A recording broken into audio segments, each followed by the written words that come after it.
사랑하는 성도 여러분, 지난 한 주도 잘 지내셨습니까? 요즘 일교차가 심한데 감기 조심하시기 바랍니다. 예배에 참석하신 모든 예배자 여러분, 주 예수 그리스도의 이름으로 환영합니다. 이 시간 우리의 몸과 마음과 정성을 다하여 주님께 나아가십시다. 우리를 사랑하고 지키시는 아바 아버지께서 지금 이 시간 이 예배하는 장소에 성령으로 함께 임재해 계십니다.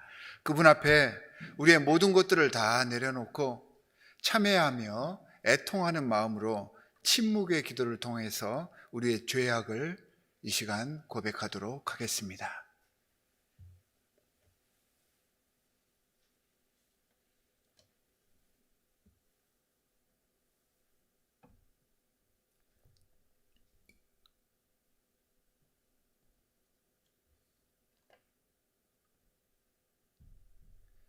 또 저희 죄와 저희 불법을 내가 다시 기억지 아니하리라 하셨으니 이것을 사하셨은즉 다시 죄를 위하여 제사 드릴 것이 없느니라.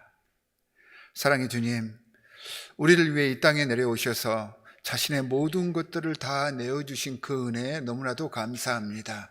그리고 오늘 이 말씀을 통하여서 더 이상 우리의 불법을 기억지 아니하신다라고 선포해 주셨습니다. 그 은혜에 감사하며 찬양하고 주님 앞에 나아가오니 우리와 이 시간 연합하여 주시옵시고 주님을 만나고 주님을 느끼고 주님의 그 사랑에 감사하며 기뻐하는 이 시간 될 수 있도록 저희를 인도하여 주시옵소서. 우리를 구원하신 주 예수 그리스도의 이름으로 기도하옵나이다. 아멘.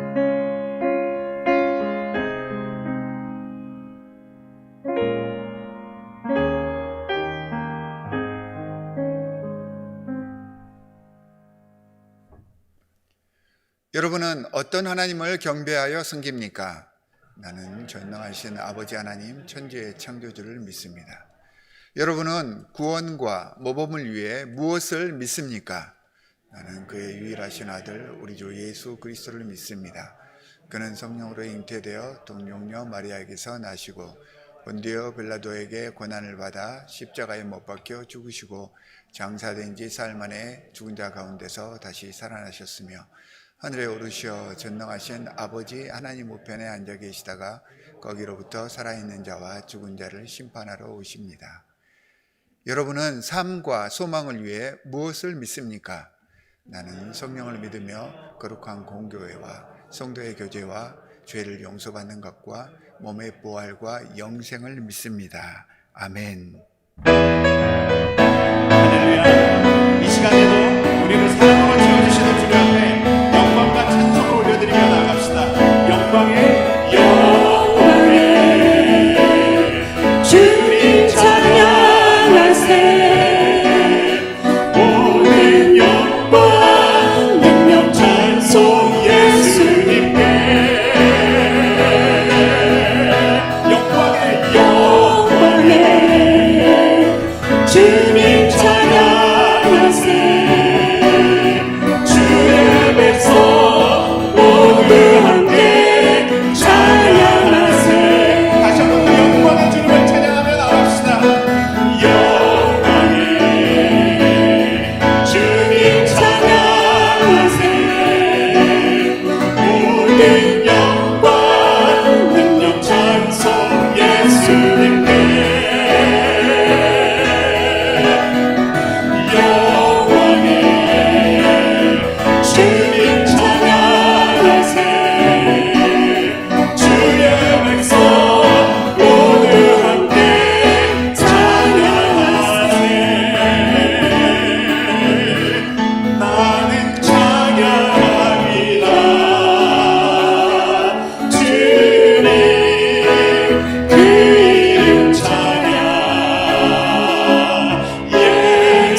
우리 몸과 마음과 영으로 주를 예배하오니 주는 영광 받으시옵소서. 아무도 꺾을 수 없었던 그릇된 탐심과 이기적 마음을 회개함으로 얻은 이 용서의 은택 감사합니다. 주님의 교회를 섬기는 모든 열정과 사랑의 수고 감사합니다. 하나님의 은혜 안에서 늘 감사를 읊조립니다. 주님 앞에서 기쁨을 이기지 못해 춤추었던 다윗과 같이 여기 구별된 주님의 성전에서 주를 찬양하는 입술에 힘이 넘치고 기쁨이 넘치고 주를 노래하는 꽉 찐 주먹에 솟아나는 벅찬 감격이 우리의 심령에 이르는 이 거룩한 감격 감사합니다. 이 세상은 권세를 얻고 지위가 높아야만 복받은 것으로 알지만 저희는 여호와께서 함께 하시는 삶이 복이라 믿고 삽니다. 진실로 하나님을 알게 하시고 하나님을 볼 수 있도록 삶의 모든 영역 안에서 심령이 가난한 자들에게 도와주시옵소서. 오랫동안 방황했던 저희들, 연약하고 고독하기가 밤을 지셔오는 지붕이여 참새처럼 외롭습니다. 여기 거룩한 성소에서 우리 주 하나님을 예배할 때 주께서 저희를 통해 계획하신 일 볼 수 있도록 저희 영안을 열어 주시옵소서. 다음 주부터는 250명까지 함께 모여 주를 예배하고자 하오니 모이기를 힘쓰는 주의 성도들을 품어주소서. 말씀이 저희를 분별력 있는 성도로 인도하실 때 저희 믿음과 삶에 큰 변화가 일어나게 하옵소서. 어떤 상황이 닥쳐도 하나님께서 좋은 것으로 인도하는 과정으로 받아들이며 주가 동행하시는 삶이 되게 하소서.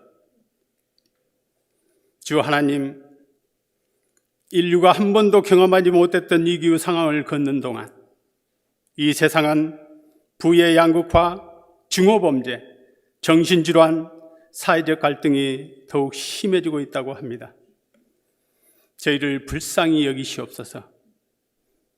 주님의 뜻 안에서 인류가 지혜롭게 극복할 수 있도록 지혜를 허락하여 주시옵소서. 주님이시여 교회로 모여 함께 예배하고 복음으로 양육받아 흩어지는 성령 공동체로 한 성도 한 성도가 복음이 되게 이끌어 주실 담임 목사님을 기다립니다. 느보산 꼭대기에서 가나안을 바라보며 이스라엘의 비전을 보았던 모세와 같은 지도자. 화려한 이력이나 명성보다는 자기 몸을 쳐서 복종하며 일사각오의 정순이로 주를 섬기는 지혜로운 주님의 종을 청빙하도록 은혜 베풀어 주시옵소서. 이로써 세상의 어떤 것보다 날 위해 십자가 져 주신 예수님이 좋아 손에 손잡고 기쁘게 찬양하며 복음을 증가하는 역동적인 교회 되게 하소서. 성령님, 주님보다 우리의 높아졌던 우상도, 순간순간마다 우리의 마음을 지배했던 소소한 염려 걱정도, 살면서 감당해야 하는 고난과 외로움도 연단하시는 이는 오직 말씀이오니 이 시간 선포하신 말씀이 저희 마음을 찌르며 묵은 생각을 갈아엎어 주심으로 저희들의 고난과 눈물을 오히려 복으로 바꾸어 주시옵소서. 이로써 은혜에 사로잡힘 된 성도로서 삶 자체가 그리스도의 사랑과 복음의 도구 되도록 저희들의 손과 생명을 인도하옵길 원합니다. 더불어 준비 중인 BBS와 주일학교 위에 복의 복을 더하심으로 자녀들과 함께 배우고 전하는 복음이 사람들의 마음을 스칠 때마다 지식에 넘치는 사랑과 은혜가 전해지도록 역사하시옵소서. 주님, 고난이 동반된 어수선한 사회적 환경이 흐르는 역사 속에서도 양육하고 번성해야 할 복음전도의 사명자다운 교회로 더욱 부흥케 하옵소서. 저희와 영원히 함께 하시는 주님으로 기쁨이 넘치나이다. 우리 주 하나님은 영광 중에 저희들의 예배를 받아 주시옵소서. 감사합니다. 영광 받으시옵소서. 예수 그리스도 이름으로 기도하옵나이다. 아멘.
할렐루야. 저는 온두라스에서 복음 태권도 선교하고 있는 권영갑 선교사입니다. 또 여러분 이렇게 만나 뵙게 돼서 반갑습니다. 이곳은 태권도 사역하고 있는 태권도 비전 센터입니다. 팬데믹으로 어려운 가운데서도 여러분이 기도해 주시고 후원해 주셔서 저희들이 지금 건강하게 또 잘 사역하고 있습니다. 주님의 은혜요. 여러분이 기도해 주셔서 이 모든 것이 가능합니다. 저희들이 지금 태권도 사역은 학교 문을 닫아서 잘 못하고 있지만 하나님께서 더 많은 또 사역을 하게 하네요. 우리 여기에 꼬리아들이 많이 살고 있는데 우리 꼬리아 마을들 지붕 개량 사역을 하고 이곳에 있는 어린이들 우리 현지 교회와 협업하여서 이렇게 어린이 급식 사랑의 급식 나누기 사역을 하고 있고요. 이번에 2교회 헌당식을 하고 또 4교회 많은 구제품을 이렇게 전달하게 되었습니다. 다 여러분이 기도해 주시고 후원해 주셔서 이 모든 것이 가능할 줄로 믿습니다. 여러분 계속해서 기도해 주시고 또 후원해 주시면 우리가 힘내서 이 일을 잘 감당할 줄로 믿습니다. 감사합니다. 할렐루야. 우리 교회에서 지원하고 있는 온두라스 권영각 선교사님으로부터 온 영상 메시지입니다.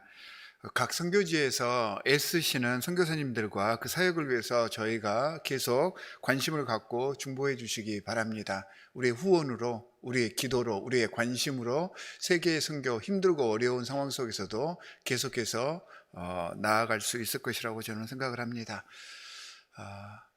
앞뒤 양옆에 계신 모든 성도님들과 함께 인사하는 시간을 갖도록 하겠습니다. 앞, 뒤, 양옆 돌아보시면서 잘 오셨습니다. 축복합니다 라고 인사하시면서 서로 환영해 주시기 바랍니다. 조금 멀리 떨어져 계시는 분들한테도 말씀을 해 주시고요. 마스크 쓰셨으니까 소리를 조금 내서 축복합니다, 사랑합니다, 환영합니다, 쑥스러우셔도 하셔야 합니다. 감사합니다. 교회 소식을 알려드리도록 하겠습니다. 여름 성경학교가 준비되고 있습니다. 우리 First Step 그리고 Elevate 우리 교육자님들께서 선생님들과 함께 열심히 기도하면서 준비하고 계십니다. 학부모님들은 잘 기억하셨다가 그 자녀들을 꼭 등록해 주시고 이를 위해서 기도해 주시기 바랍니다. 저희 교회 주일 예배에 대해서 업데이트된 소식을 알려드리도록 하겠습니다. 원래 우리 교회는 40가정 80명이 신청할 수 있도록 이번 주까지는 되어 있지만 6월부터는 이제 백신 접종에 상관없이 본당 안에 240명까지 수용해서 함께 예배를 드리도록 하겠습니다.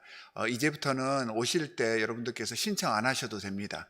오셔서 직접 예배에 참석하시면 되고요. 대신 아직은 불안정합니다. 아직은 불안정하기 때문에 여러분들께서 오실 때 모든 회중들은 실내에서 반드시 마스크를 착용하셔야 합니다. 그리고 교회에 들어올 때는 손을 소독제로 깨끗하게 씻어 주시기 바랍니다. 많은 의견들이 있겠지만 사실은 저희 교회에서 예배를 인도하기 위해서 봉사위원들께서 굉장히 노력들을 많이 하고 계십니다.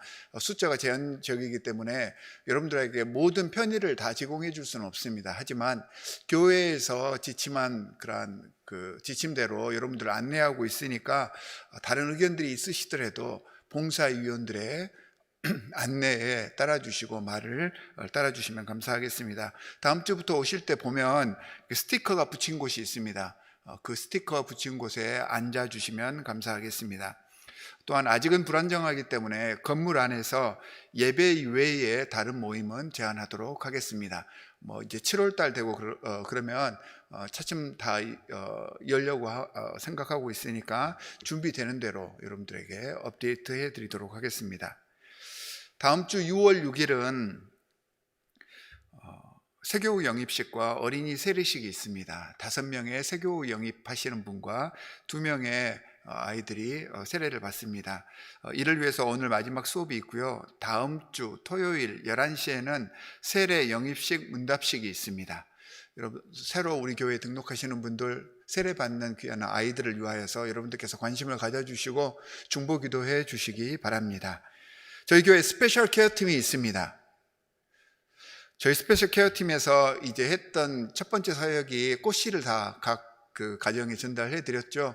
혹시 꽃씨를 심으신 분들, 싹이 올라오거나 꽃이 피신 분들은 여러분들께서 사진 혹은 영상을 촬영해서 교회에 보내주시면 나중에 함께 모아서 함께 모든 성도들께서 이렇게 쉐어링할 수 있는 시간을 갖도록 하겠습니다.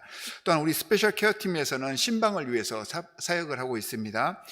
주위에 신방을 원하시는 분이 있거나 혹은 주위에 신방이 필요하신 분들이 있으면 언제든지 이재선 전도사님께 연락을 해주시면 저희 목회자들과 스페셜 케어 팀이 상시 대기하고 있다가 신방을 가도록 하겠습니다.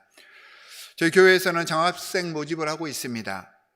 교회 웹사이트에서 자세한 내용이 기재되어 있으니까 살펴보시고 장학금 신청을 해 주시기 바랍니다. 중고등부 라이트하우스에서는 시니어 뱅킷이 6월 17일 날 교회에서 있습니다. 그리고 라이트하우스 서머 리트리트 중고등부 여름 수양회가 7월 30일부터 31일 양일간 진행이 됩니다. 성도님들께서 학부모님들께서는 잘 기억하셨다가 자녀들이 잘 참석해 줄 수 있도록 독려해 주시기 바랍니다. 마지막으로 First Step 우리 유아 유치부에서는 야외 예배를 6월 13일 주일 오전 11시 교회 체육관 옆에서 그 놀이터 부근에서 야외 예배를 드립니다. 유아 유치부에 속해 있는 모든 가족들 다 참석하셔서 함께 예배하고 교제를 나눌 수 있는 시간을 가지시기 바랍니다. 또 마지막 하나가 더 있네요. 오늘 교회에서 실시하는 그 백신 2차 접종이 체육관에서 있습니다. 기억해 주시기 바랍니다.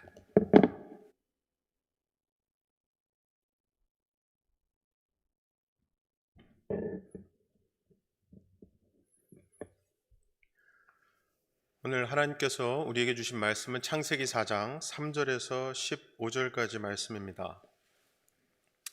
제가 봉독하겠습니다. 세월이 지난 뒤에 가인은 땅에서 거둔 곡식을 주님께 제물로 바치고 아벨은 양떼 가운데서 맛배의 기름기를 바쳤다. 주님께서 아벨과 그가 바친 제물은 반기셨으나 가인과 그가 바친 제물은 반기지 않으셨다. 그래서 가인은 몹시 화가 나서 얼굴빛이 달라졌다. 주님께서 가인에게 말씀하셨다. 어찌하여 네가 화를 내느냐? 얼굴빛이 달라지는 까닭이 무엇이냐? 네가 올바른 일을 하였다면 어찌하여 얼굴빛이 달라지느냐? 네가 올바르지 못한 일을 하였으니 죄가 너의 문에 도사리고 앉아서 너를 지배하려고 한다. 너는 그 죄를 잘 다스려야 한다. 가인이 아우 아벨에게 말하였다. 우리 들로 나가자. 그들이 들에 있을 때에 가인이 그의 아우 아벨을 쳐 죽였다. 주님께서 가인에게 물으셨다. 너의 아우 아벨이 어디에 있느냐? 그가 대답하였다. 모릅니다. 제가 아우를 지키는 사람입니까? 주님께서 말씀하셨다. 네가 무슨 일을 저질렀느냐? 너의 아우의 피가 땅에서 나에게 울부짖는다. 이제 네가 땅에서 저주를 받을 것이다. 땅이 그 입을 벌려서 너의 아우의 피를 너의 손에서 받아 마셨다. 네가 밭을 갈아도 땅이 이제는 너에게 효력을 더 나타내지 않을 것이다. 너는 이 땅 위에서 쉬지도 못하고 떠돌아다니게 될 것이다. 가인이 주님께 말씀드렸다. 이 형벌은 제가 짊어지기에 너무 무겁습니다. 오늘 이 땅에서 저를 쫓아내시니 하나님을 뵙지도 못하고 이 땅 위에서 쉬지도 못하고 떠돌아다니게 될 것입니다. 그렇게 되면 저를 만나는 사람마다 저를 죽이려고 할 것입니다. 주님께서 그에게 말씀하셨다. 그렇지 않다. 가인을 죽이는 자는 7갑절로 벌을 받을 것이다. 주님께서는 가인에게 표를 찍어주셔서 어느 누가 그를 만나더라도 그를 죽이지 못하게 하셨다. 아멘. 할렐루야. 네. 제가 1부와 3부 예배 설교 오늘 맡았는데 1부 예배가 할렐루야 하면 아멘이 좀 더 컸어요. 뭐 굳이 제가 컴피티션 하는 건 아니지만 한 번 더 해볼까요? 할렐루야. 아이고 좋습니다. 네. 오늘 성가대 찬양 저 같은 경우에는 정말 고나고 지친 심령 성령님이 이렇게 어루만지고 위로해 주심이 느껴져서 설교 말씀 전하기 전에 진짜 큰 힘을 얻었어요. 너무나 감사합니다. 성가대 할렐루야. 감사해요.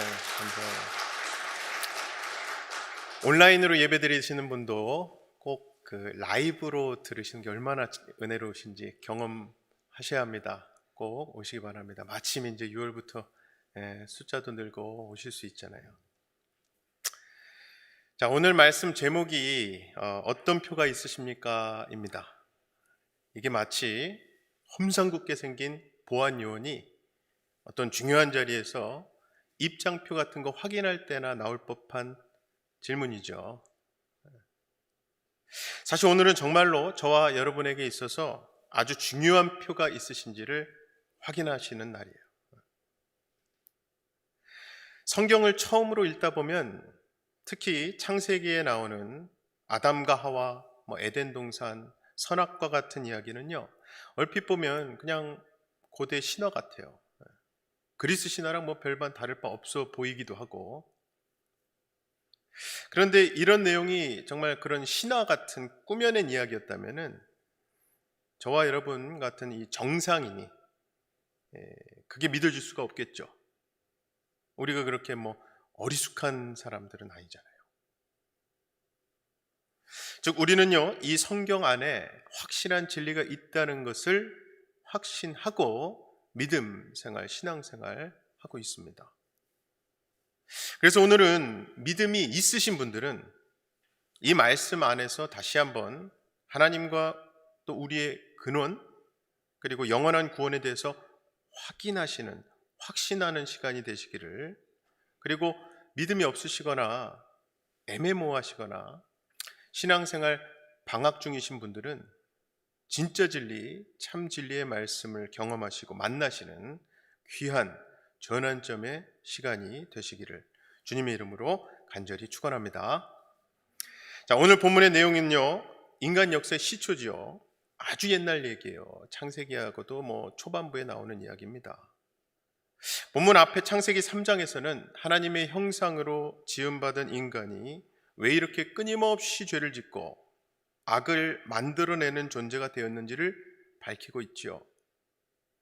그것은 한마디로 첫 사람인 아담과 하와가 하나님이 금지하신 선악과를 먹었기 때문입니다.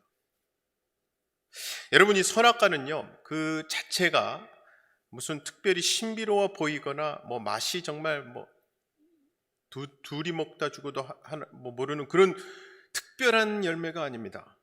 그저 에덴 동산에 있던 수많은 과실나무 중 하나일 뿐이에요. 무엇보다 사람에게 주신 자유의지와 능력을 선하게 사용할지를 창조주이시오 주관자이신 하나님으로서는 테스트하는 도구였을 뿐이에요. 원래 부모님들은요, 당연히 이 자녀들을 테스트하십니다. 대놓고 테스트하신다고는 표현 안 하시지만 아이들 키우실 때 아이들이 말을 잘 듣거나 또 심성이 어떠한가, 거짓말은 안 하는가, 이런 것들을 눈여겨보시죠. 그래서 아이들에게 시키는 심부름도 결국 그 테스트 중에 하나 아니겠습니까? 미션으로, 심부름으로 준 물건들을 제대로 빠짐없이 사오는지, 거스름돈은 잘 받는지, 또 밖에 나가서는 횡단보도 같은 곳에서 규칙대로 잘 건너가는지, 이런 것들 말이에요. 중요한 것은 그러한 테스트를 부모로서 자녀를 혼내주려거나 골탕 먹이려거나 벌 주기 위함 아니죠.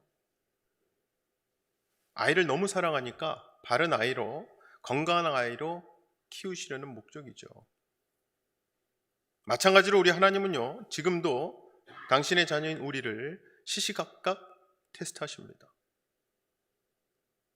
그리고 참 안타깝게도 하나님의 명령에 불순종하고 선악과 테스트를 통과하지 못한 아담과 하와는 말 그대로 악을 알게 된 거죠. 여러분, 악이라는 것이 이 사탄 마귀만 저지르는 게 아니에요. 선하신 하나님, 그 하나님의 뜻을 벗어난다면 거기서부터 모든 게 다 악이죠.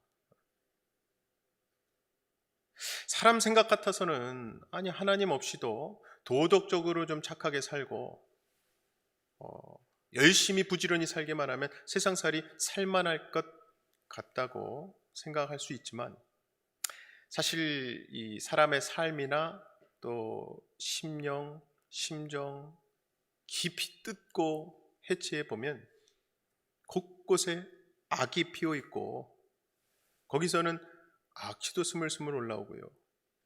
고통스러운 악의 열매들이 정말 주렁주렁 달려 있고 구석구석 처박혀 있어요. 그렇게 악은 하나님이 우리에게 주신 선한 의지를 짓밟고 인간의 인격을 순식간에 장악해버립니다. 그리고 첫사람 아담이 제대로 얻게 된 이 악한 본성은 줄줄이 태어나는 후손들에게 영적 DNA와 같이 이어져 가게 되죠. 그래서 본문에 이어서 살인자가 나옵니다. 하나님을 믿지 않는 사람들 나오고 범죄와 전쟁이 나오죠. 우리도 역시 아담의 후손으로서 본성적으로 타고난 악한 속성이 나쁜 일을 하도록 우리를 유인하는 것, 유혹하는 것 매일매일 경험하고 살고 있지 않습니까? 그래서 사실 오늘날 인간의 그런 악한 본질을 똑똑히 보여주는 것이 바로 오늘 본문 말씀의 가인입니다.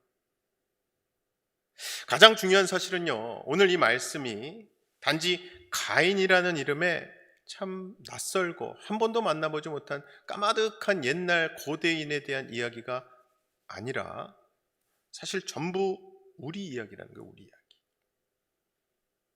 즉 가인의 그 이름 자리에 내 이름을 갖다 붙여놔도 전혀 이상할 게 없는 말씀이에요. 자, 그럼 먼저 볼 것이 인류의 첫 살인 사건이죠.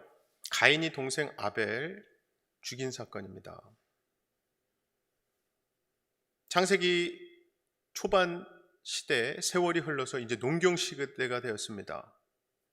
아벨과 가인은 하나님께 제사를 드리죠. 하지만 그 제사 이후에 가인은 하나님께 분노합니다. 아벨의 제사는 하나님께서 받아주셨는데 자기 것은 안 받아주셨다는 사실에 이제 질투가 난 거예요. 그렇게 질투에 눈이 멀어서 동생 아벨을 들판에 불러내서 죽이지요. 이때 마침 하나님이 동생 아벨을 어떻게 했냐고 물으시자 가인은 오히려 참 뻔뻔하게 퉁명스럽게 대답합니다. 본문 9절 끝에 보니까 모릅니다. 제가 아우를 지키는 사람입니까? 자, 성경은 지금 이런 가인을 통해서 적어도 두 가지 죄악을 우리에게 적나라하게 보여주고 지적하고 있어요. 그것은 바로 하나님께 대한 불경, 그리고 타인에 대한 살인을 얘기하는 거예요. 자, 지금 가인이 아벨을 살인한 동기가 무엇입니까? 하나님이 아벨의 제사만 받으시고 감히 자기 제사 안 받으셨다는 거예요. 그래서 5절 말씀 보니까 가인과 그가 바친 제물은 반기지 않으셨다. 그래서 가인은 몹시 화가 나서 얼굴빛이 달라졌다. 즉 가인이 하나님께 몹시 화가 나서 얼굴빛까지 변했대요. 이게 불경이죠. 그리고 결국 가인은 하나님이 사랑하신 아벨을 죽여서 하나님과 아벨 둘 모두에게 사실 복수한 거예요. 살인을 저질렀죠. 이로써 인간은 오직 자기 자신만을 지독히도 사랑하고 거기에 도전하는 모든 것에 이러한 살인을 품는 것뿐만 아니라 행동으로까지 갈 수 있다는 것을 보여준 거예요. 그래서 예수님도 겉으로는 아무리 멀쩡해도 속으로는 다 썩어 문드러져 있는 여기저기 악의 열매들이 맺혀 있거나 처박혀 있는 우리 인간의 속마음을 말씀이라는 어떤 엑스레이로 비춰주셨죠. 그래서 그중 한 말씀이 요한일서 3장 15절 그 형제를 미워하는 자마다 살인하는 자니라고 말씀하셨죠. 이게 한마디로 가인이나 너희나 행동으로 죽이나 마음으로 죽이나 다 살인죄에 해당한다는 말씀이잖아요. 그렇게 예수님이 이런 걸 자꾸 지적하시니까 유대인들이 정말 예수님 미워하는 마음으로 그 사람들 결국 예수님 못 박아 죽이는 행동 결과까지 갔어요. 아니 솔직히 사람들이 다른 사람만 죽입니까?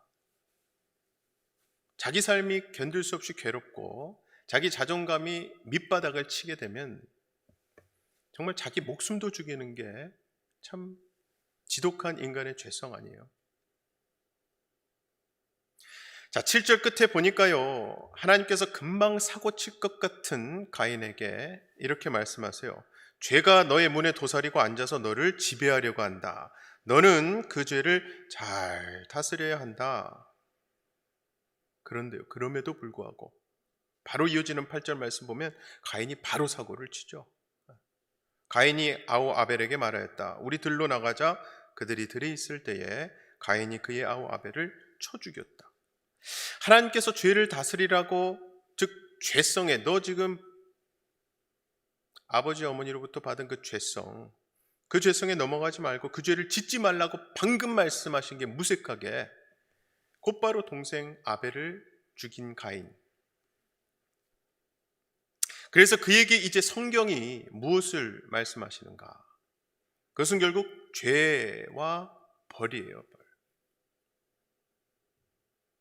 여러분, 성경은요, 가인처럼 하나님과 타인에게 지은 죄에 대해서는 벌이 있다고 분명히 밝히셨습니다. 우리 인간은요, 내가 내 삶의 주인 아닙니다. 솔직히 사시다 보면은 나도 나를 모르겠어 할 정도로 인간은 너무나 무지하고 연약하고 불안정한 존재죠. 그러한 피조물로서의 불온전한 나이기 때문에 나만 잘 먹고 잘 산다고 끝이 절대 아니죠. 나를 감찰하시고, 즉 나를 꿰뚫어 보시고 심판하실 수 있는 창조주, 심판주 하나님이 분명히 계시거든요. 자, 하나님께서는 이제 죄를 지은 가인에게 이 땅에서 살아갈 때 받게 될 엄중한 벌을 말씀하십니다. 먼저 12절 앞부분 보니까 네가 밭을 갈아도 땅이 이제는 너에게 효력을 더 나타내지 않을 것이다. 즉 이제 땅에서는 네가 아무리 열심히 수고하고 일을 해도 그만한 수확 소출 얻지 못한다는 거예요. 여러분, 이 말씀만 봐도 우리가 이 땅에서 열심히 일해도 손에 쥐는 건 왜 그렇게 항상 부족하게 느끼는지, 부족함을 느끼고 만족을 못 느끼는지, 채워도 항상 갈증, 부족을 느끼는지 좀 이해가 가실 것 같아요. 그리고 이어서 12절 끝에 또 다른 벌이 나오죠. 너는 이 땅 위에서 쉬지도 못하고 떠돌아다니게 될 것이다. 여러분, 이 말씀이 단순히 방랑자가 된다는 것이 아니라 죄를 지은 이 죄책감으로 인해서 항상 두렵고 불안한 마음으로 살게 될 거라는 말씀. 원래 여러분, 몸이 죄를 짓고 감옥에 갇혀 고생하는 것보다 사실은 마음의 감옥에 갇히고 죽어가는 게 더 힘든 거예요. 더. 그래서 가인도 보면은 방랑하기는커녕 본문장 16절에 보니까요, 하나님을 떠나서 철통 같은 성읍을 건설하고 살아요. 16, 17절입니다. 가인은 주님 앞을 떠나서 에덴의 동쪽 놋 땅에서 살았다. 가인이 자기 아내와 동침하니 아내가 임신하여 에녹을 낳았다. 그때에 가인은 도시를 세우고라고 돼 있죠. 여기서 끝에 도시를 세우고라고 돼 있는 것이 개역 개정 성경 보면은 가인이 성을 쌓고라고 돼 있어요. 여기서 참 흥미로운 것은요, 도시를 쌓건 성을 쌓건 도시를 쌓고 끝났다, 우리 말만 따라 과거형으로 거기서 완료된 것으로가 아니라 히브리어에서는요, 이게 진행형으로 시제가 돼 있어요. 즉 가인은 그 이후로 죄를 짓고 하나님 앞을 떠난 이후로 불안하고 두려워서 자꾸 자기를 보호할 무언가를 쌓고 쌓았다라는 거예요. 막으려고 했다는 거예요. 그게 돈이라고 생각한다면 돈에 집착하고 그 돈으로 어떻게든 자신을 지키고 보호하려고 했다는 것일 수도 있고, 건강이라고 생각하면 건강에 집착하는 거고요. 자식이나 혹은 명예라고 생각하면 또 거기에 집착하는 거예요. 하지만 여러분, 하나님을 떠난 인간을 진정으로 보호해 줄 수 있는 것 이 세상에 없습니다. 무엇보다 가장 먼저 하나님과의 관계, 그리고 이웃과의 관계, 이 관계가 하나님의 선하신 뜻대로 고쳐지지 않는 한 가인에게 주어진 이 형벌은요, 지금도 우리 모두에게 진행형인 거예요. 자, 그런데 이제 이런 엄중한 하나님의 심판에 대해서 가인은 엄살을 부려요. 13절 말씀 보니까 가인이 주님께 말씀드렸다. 이 형벌은 제가 짊어지기에 너무 무겁습니다. 그래서 가인이 이어서 말하는 게 14절 앞에 오늘 이 땅에서 저를 쫓아내시니 하나님을 뵙지도 못하고, 이 말은요, 지금 가인이 하나님의 얼굴을 못 봐서 뭐 슬프다, 아쉽다, 서운하다 이런 표현은 아닙니다. 이거를 히브리어 원어 성경으로 해석해서 보면 이제 내가 꽁꽁 숨어버리겠다는 뜻이 있어요. 그래서 이제 얼굴도 안 보여드리겠다, 아니면 내가 하나님 얼굴도 안 보겠습니다 하고 그냥 등 획 돌리고 가는 모습이에요. 그리고 이어서 뭐라고 하는가? 14절 뒷부분에 이 땅 위에서 쉬지도 못하고 떠돌아다니게 될 것입니다. 그렇게 되면 저를 만나는 사람마다 저를 죽이려고 할 것입니다. 그러니까 가인은 지금 자기가 이렇게 밖에 나가면 사람들이 나를 살인자라고 하면서 죽일 거라고, 이거 어떻게 할 거예요, 하나님? 참 뻔뻔하죠. 여러분, 이 모습이 마치 아주 제대로 큰 사고 치고도 부모 앞에서 큰 소리 치는 자식 같지 않으십니까?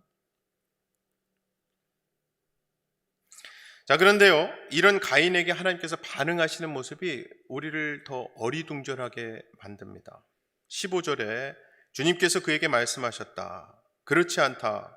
가인을 죽이는 자는 7갑절로 벌을 받을 것이다. 주님께서는 가인에게 표를 찍어주셔서 어느 누가 그를 만나더라도 그를 죽이지 못하게 하셨다. 자, 가인을 죽이는 자는 벌을 7배나 받게 하시겠다 말씀하셨어요. 그러면서 가인에게 표를 주셔서 가인을 만나는 사람이 그를 죽이지 못하게 하십니다. 자, 지금 하나님이 동생을 죽인 극악무도한 가인을 이렇게 표까지 주셔서 보호해 주신다는 게 여러분 어떻게 느껴지십니까? 여러분, 이게 남 얘기니까, 뭐 옛날 얘기니까 그런가 보다 하고 혀 좀 차고 그냥 지나갈 수도 있지만, 나와 직접 관련된 상황이나 이야기라면은 또 달라져요. 어쨌든 이러한 참 뻔뻔한, 일반적으로 말도 안 되는 이런 상황에서 이런 이상한 계산법이 통하는 경우가 딱 하나 있습니다. 지금도 우리 삶 가운데 일어날 수도 있는, 그것은 바로 이제 부모, 자식 간의 관계에서이죠. 그리고 여러분, 바로 그 이상한 계산법, 정말 거기서 뭐 이해타산도 안 맞고 세상의 어떤 이치나 가치와도 도저히 계산상으로는 안 나오는 그러한 계산법이 통하는 사랑 때문에 우리가 구원받고 하나님 앞에서 이렇게 예배할 수 있게 된 거잖아요.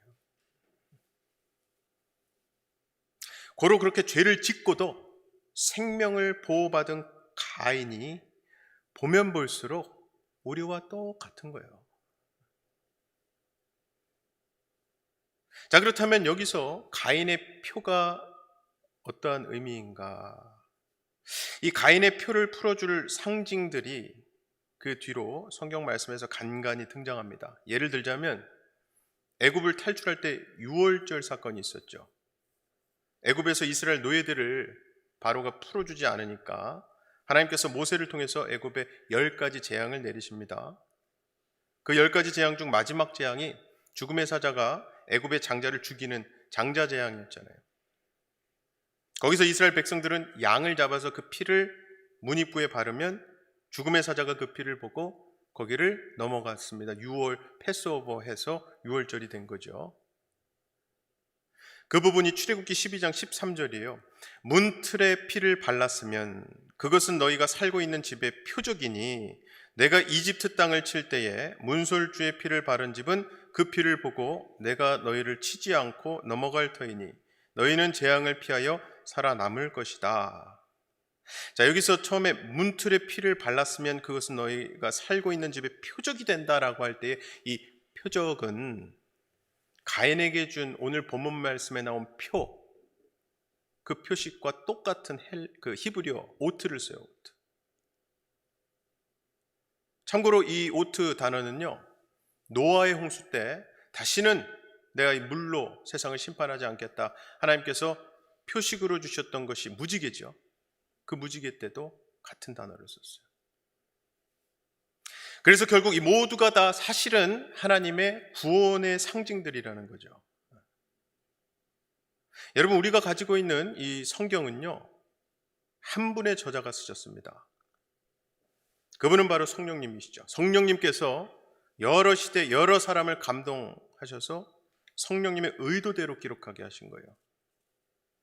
그래서 창세기부터 요한계시록까지 꼭 그 성령님이 말씀하시려는 일관된 목적이 있습니다. 즉 창세기 초반부터 아담의 범죄 이후에도 하나님은 사람을 버리지 않으시고 죄 중에서 다시 구원하시겠다는 뜻을 계속 성경 말씀에서 흘리고 계시죠, 우리에게.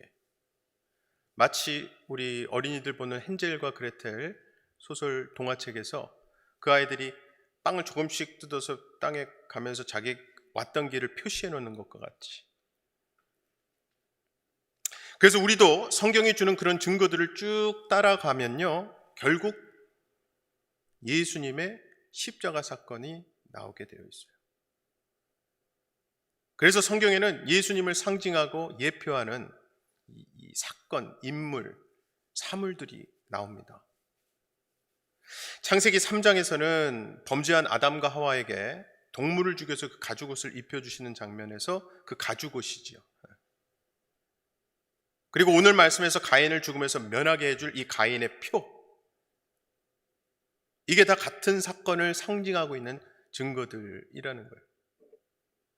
즉 오늘 가인에게 베풀어 주신 하나님의 이 은혜의 표는 바로 예수님이 십자가를 통해 우리가 받은 구원의 표와 같은 거예요. 자, 그런데요, 여러분, 실제로 가인이 오늘 말씀에서 받은 그 표는요, 두 가지 아주 중요한 의미가 있는데, 하나는 당연해요. 이건 은혜의 표식입니다. 죽을 수밖에 없었는데 그 표식으로 인해서 이 사람 어디 가서 맞아 죽지 않고 살 수 있잖아요. 그런데 이거를 뒤집어서 보면요, 이 표식은 결국 가인이 살인자라는 것을 드러내고 있는 표식이기도 해요.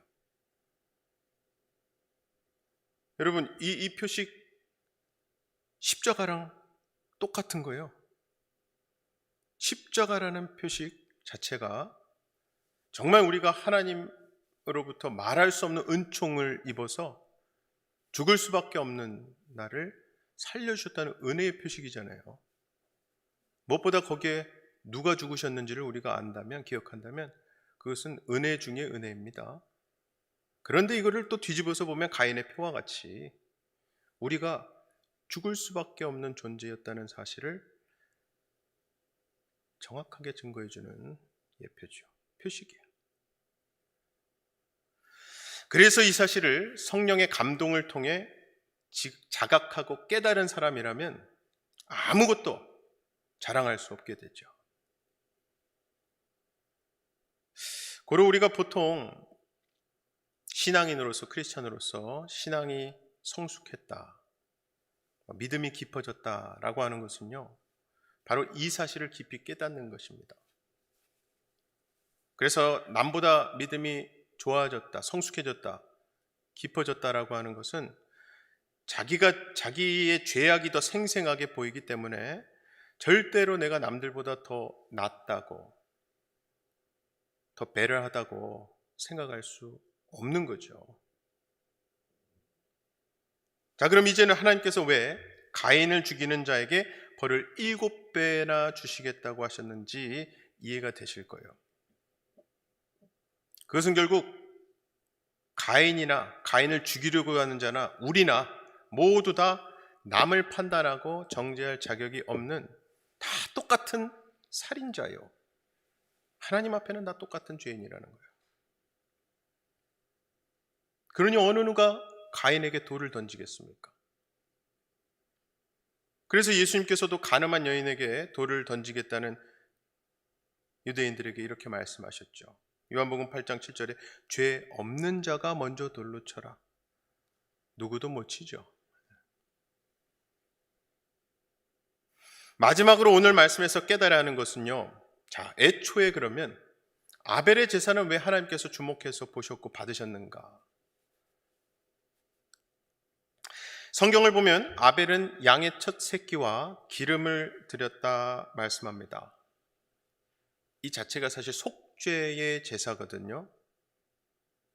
즉 아벨은 사실 자기 안에 있는 이 악의 뿌리, 악의 본성을 알았기 때문에 속죄의 제사를 드릴 수 있던 거예요.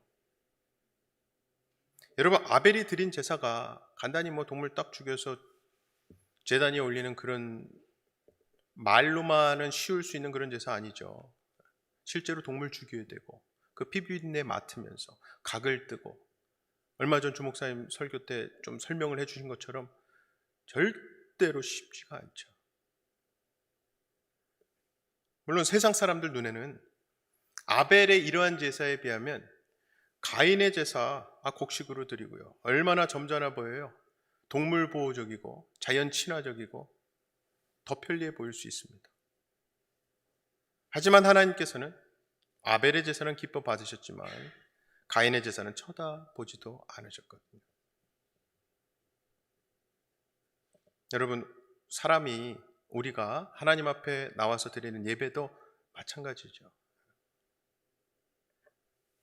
예수님 속죄의 보혈로 우리 손발에 가득했던 그 죄를 그 피로 씻지 않고 어떻게 공의로우신 하나님 앞에 나올 수 있겠습니까? 그래서 하나님은 그렇게 우리를 살리기 위해서 당신의 외아들을 희생양으로 유월절 어린 양과 같이 바치고 주셨는데, 우리가 무슨 알량한 것들을 자랑스럽게 내세우며 하나님 앞에 나오겠어요?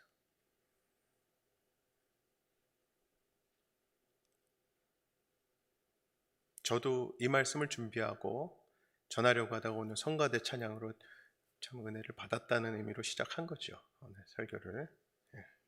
자, 이제 말씀을 맺겠습니다. 하나님께서 오늘 가인을 통해서 우리 본성의 죄의 본성을 보여주신 거예요. 요즘 사람들은요, 요즘 교회에서는 교인들에게 죄를 지적하는 설교는 안 된다고, 사람들이 듣기 거북해 하기 때문에 그런 설교 많이 하면 교회 부흥 안 된다고, 성장 안 한다고 하는 경우 생각보다 많아요. 그런데 예수님께서는 분명히 이렇게 말씀하셨죠. 마태복음 9장 13절에 나는 의인을 부르러 온 것이 아니요 죄인을 부르러 왔노라. 아시다시피 이 세상에 의인은 하나도 없어요. 예수님 외에는. 예수님은 분명히 죄인을 부르러 오셨고 지금도 죄인을 부르고 계십니다.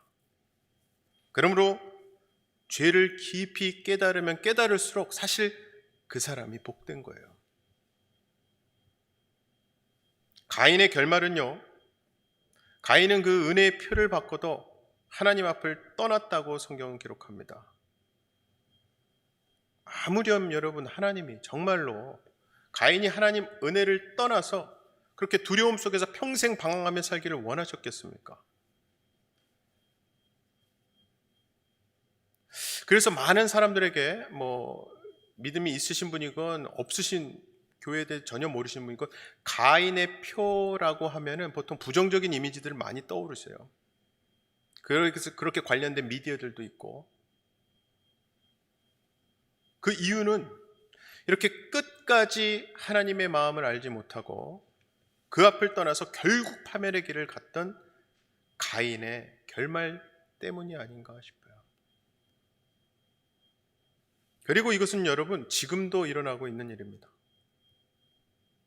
하나님의 구원과 은혜의 표인 십자가가 이 안에도 또 밖에 다니시면서도 다 보이게 되어 있는데, 그것이 누군가에게는 그저 가인의 표로만 끝날 수 있다는 거예요. 오늘 설교 제목이죠. 어떤 표가 있으십니까? 여러분은 신앙생활 하시며 이 땅을 살아가시며 어떤 표를 들고 바라보고 살고 계십니까? 아무쪼록 성령 하나님께서 우리 내면의 깊은 죄악을 보게 하셔서 우리를 용서하시는 십자가의 표 꼭 붙잡으시기 바랍니다. 정말 성경은요, 한마디로 우리 모든 약점과 죄의 허물들을 긍휼히 여겨주시고 무한히 용서하시는 하나님 아버지 사랑 이야기예요. 그 사랑이 이렇게 창세기부터 지금까지 변함없이 우리에게 부어지고 있음을 믿으시고 그 사랑 믿음으로 감사함으로 받고 누리시는 저와 여러분 되시기를 주님의 이름으로 간절히 축원합니다. 우리 다 같이 구주의 십자가 보혈로 찬양하겠습니다.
아멘.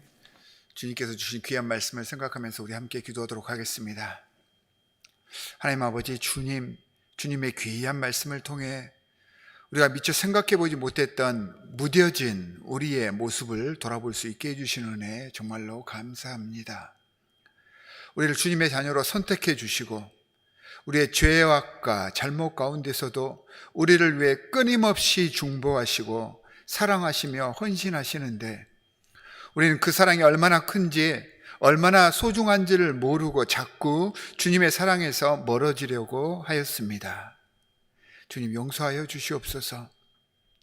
아벨처럼 순수하고 정성된 예배를 드리겠습니다. 그리고 이 예배가 실제 우리 삶 속에서 그대로 적용되어 거룩하고 성결한 그러한 삶을 살아가겠습니다. 우리 안에 도사리고 있는 죄의 본성을 직시하고 이 죄 앞에서 우리가 얼마나 연약한지를 고백하며 매 순간 주님과 동행하는 삶이 될 수 있도록 애쓰고 또 애쓰겠습니다. 성령으로 우리를 지키시고 보호하셔서 담대히 죄의 유혹과 시험을 이겨내며 주님께 인침받은 자로서 세상을 정복하게 하여 주시옵소서. 하나님, 더 사랑하며 주위에 있는 모든 이들을 더 존경하는 삶이 되겠습니다.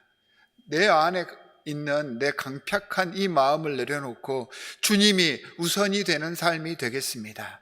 주 예수 그리스도의 품성으로 내가 서 있는 이곳에서부터 주님의 백성으로서 세상을 고통스럽게 하는 폭력과 미움과 전쟁의 모습을 지워가며 평화와 평강의 메신저로서의 삶을 살 것을 이 시간 말씀을 듣고 서원합니다.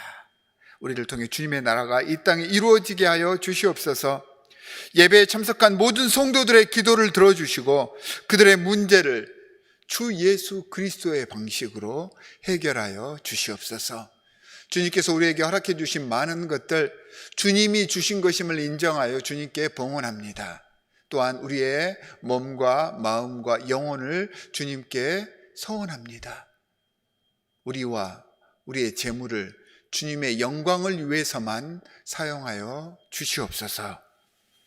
이제는 우리를 위해 고난 속으로 자신을 헌신하신 우리 주 예수 그리스도의 은혜와 십자가의 고통을 지켜보시며 사랑을 확증해 주신 아버지 하나님의 은혜와 우리 안에서 하나 되게 하시는 성령님의 감동하시는 역사하심이 이제는 주님의 백성으로 인침을 받고 주님의 백성답게 살기를 이 시간 결단하는 모든 예배자들과 그들의 가정 위에 지금부터 영원까지 함께 하시기를 간절히 축원하옵나이다. 아멘.